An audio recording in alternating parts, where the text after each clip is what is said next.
And I wondered what you feel the most important qualities are in being an analyst, in becoming and continuing to be an analyst. You have a sense for the truth. And you have a real sense for the truth in relation to yourself.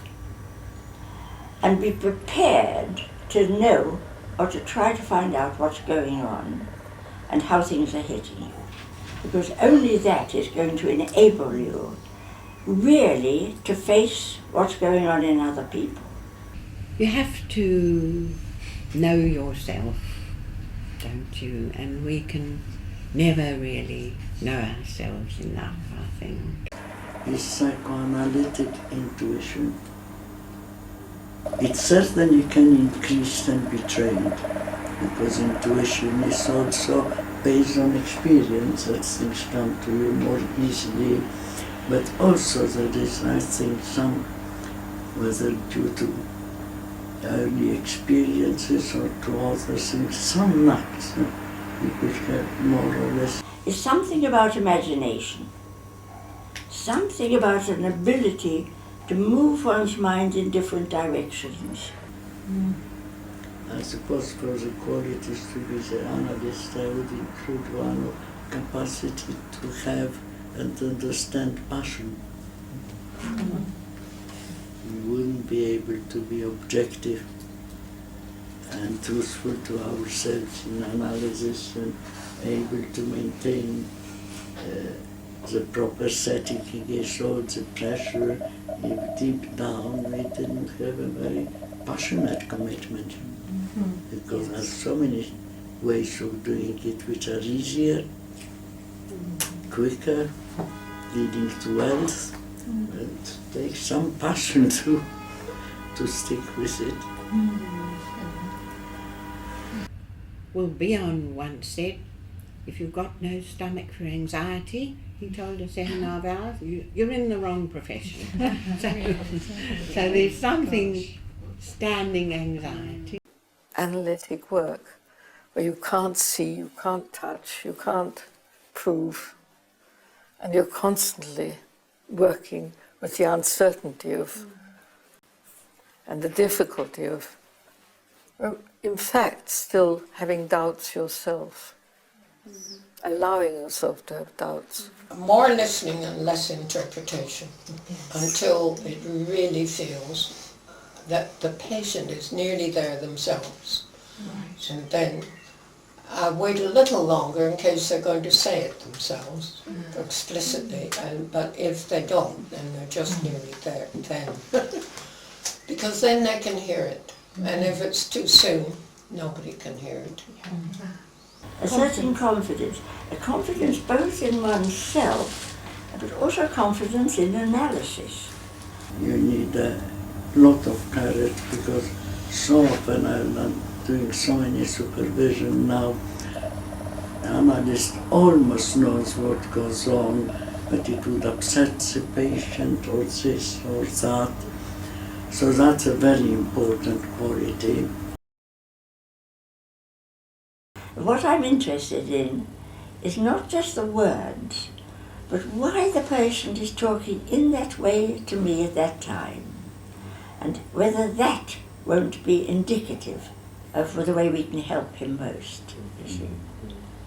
And I think that is what has been developed rather well here. And always when one does seminars or lectures abroad, you can see how important the awareness is that for abroad, that we've got something about this, about following stuff in detail and recognizing the importance of the relationship between analyst and patient. And I notice again and again people comment on this, and that's, I think, why we become popular with people coming from abroad. Yes. Because people can feel that's something which you can get hold of. This is not theoretical. That you can feel and smell and hear, if you like. And it's very important. I think it's a very serious training, and you have really to work hard. Yeah. But it is broad, it is thorough, and the whole climate at the Institute of Psychoanalysis is a dedicated, it's a group of dedicated people. Yeah, of course it's not perfect, and there is still quite some tension, but life doesn't go without tension, so Working on it. yeah. And I think there is much more honesty now, in a way that people also can know much more from each other. I think there is more possibility to I mean, with bias. I'm sure when I speak about Kleinian ideas or some Kleinian speak about us, it's all a bit of a fantasy. What we think about the middle group, when you are not the middle, is also always a bit of a fantasy. But on the whole, there is a rapprochement and a desire to talk with one another. And I feel I've learned a great deal from the other two groups. How do you see the future of psychoanalysis in the UK?